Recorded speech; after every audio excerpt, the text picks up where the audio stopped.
तपाईहरु बैंकका कर्मचारी र सीईओहरुलाई धम्क्याउन त केही चाहिँ मान्नुहुन्न है? होइन, यस्तो हो, यो धम्की मात्रै होइन, धम्की मात्र थप्पड हान्ने बेला आएको छ हामीसँग। यो जसले वित्तीय अराजकता मचाएको छ नि, नेपाली नागरिकको जग्गा सोध्दै नसोधी लानेलाई जसलाई पनि ठोकिन्छ, जसलाई पनि ठोकिन्छ।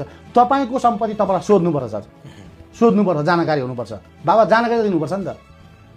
हामीले भने मूल्याङ्कन गरेको दाममा लैजाउँ न लान्छौँ भने, मूल्याङ्कन गरेको दाम 12 करोड मूल्याङ्कन गरेको दाम, मूल्याङ्कन गरेको तपाईँको सम्पत्ति 9 लाखमा बेचेर 9 लाख रुपियाँमा लिलामी गर्ने, हेर्नुहोस् है, आफ्नो नाममा गएर ब्याङ्किङ गर्ने, अनि त्यसलाई फेरि पुनर्मूल्याङ्कन गर्ने। कसले दियो अधिकार यी डाकाहरूलाई? यी डाकाहरूलाई कसले दियो अधिकार भन्नु न? अनि तपाईँको सम्पत्ति आर्थिक मन्दी भयो भनेर, हेर्नुहोस् है, आर्थिक मन्दी भयो भनेर तरलता भयो भन्दाखेरि तपाईँको ब्याङ्कमा तरलता भयो भने डिपोजिटकर्तालाई पैसा नारी बचत के बचतहरू उठाउने हो। मन्दी भयो भनेर अनि तपाईँको जग्गाको सम्पत्ति डिमोलाइज गरेर आज 9 करोडमा तपाईँको गैर ब्याङ्किङ भएको सम्पत्ति अनि तपाईँको 6 करोड मूल्याङ्कन गर्ने, अनि 5 करोडमा जग्गा बेच्ने तस्करलाई आफ्नै घरभित्रका फेरि सानीमा यस्तै उस्तै परिवारभित्र बेच्ने, अनि त्यो 5 करोड रुपियाँ नेपाली नागरिकलाई डिआरटीमा हालेर मर्नु र बाँच्नु बनाउने। यिनीहरूलाई छोडिन्छ? छोडिन्छ? कुनै हालतमा छोड्दैनौँ, कुनै पनि हालत छोड्दैनौँ, कुनै हालतमा छोड्दैनौँ। र सरकारले पनि बुझ्नु पऱ्यो क्या। यहीँ छ ललितपुरमा अस्ति पनि तपाईँले यहाँबाट हेर्नुभयो, पैसा तिरेन भनेर बाख्राको पाठो फुकाउनु गएको भिडियो त्यहाँले हेर्नु भएको छ। आज बिहान मात्रै 4 जना मान्छे आएका थिए, दाइ मेरो घरमा भएको कपडा सपडा सबै सकाएर लो।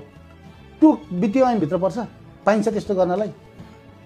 तपाईँको पसलभित्र राखेको सामान लान पाइन्छ भनेको दादागिरी होइन यो? यो त पहिला तपाईँको गाउँमा 1000 को तमासुरा 10,000 बनाउँथे भन्थे नि त। त्योभन्दा अपराधी हो यो ब्याङ्क। यी तस्करहरूले चलाएका छन्। यो नेपाली नागरिकको हातमा जानु पर्यो क्या, नेपाली नागरिकको हातमा जानुपर्छ। म फेरि पनि भन्छु, सीईओहरूले तुरुन्तै हाम्रो महाअभियानलाई, यो महाअभियानलाई आरोप लगाएको छ हामीले पैसा माग्यौँ, धाक धम्की दिउँ भनेर, यसको उहाँहरूले जवाब दिनुपर्छ। हामीलाई जवाब दिनु भएन भने हाम्रो चित्त काटिएको छ। सोच्नु होला, सोच्नु होला। तपाईँहरूले यस्तो भन्दै गर्दाखेरि बैंकका सीईओहरूले चाहिँ माओवादी द्वन्द्वकालकै झल्को आयो भन्छन्। यिनीहरूलाई कस्तो कुरा हुन्छ? माओवादीको बन्दुक भन्दा हाम्रो यिनै पन्जा ठिक छ नि।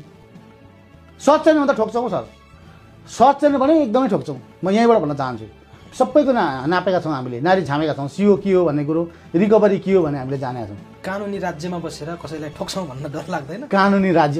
कुन कानुनी राज्य? तपाईँको जग्गा लुट्ने राज्यलाई कानुनी राज्य भन्नुहुन्छ? तपाईँको छोरी विदेश जान रोक्नेलाई कानुनी राज्य भन्नुहुन्छ तपाईँ?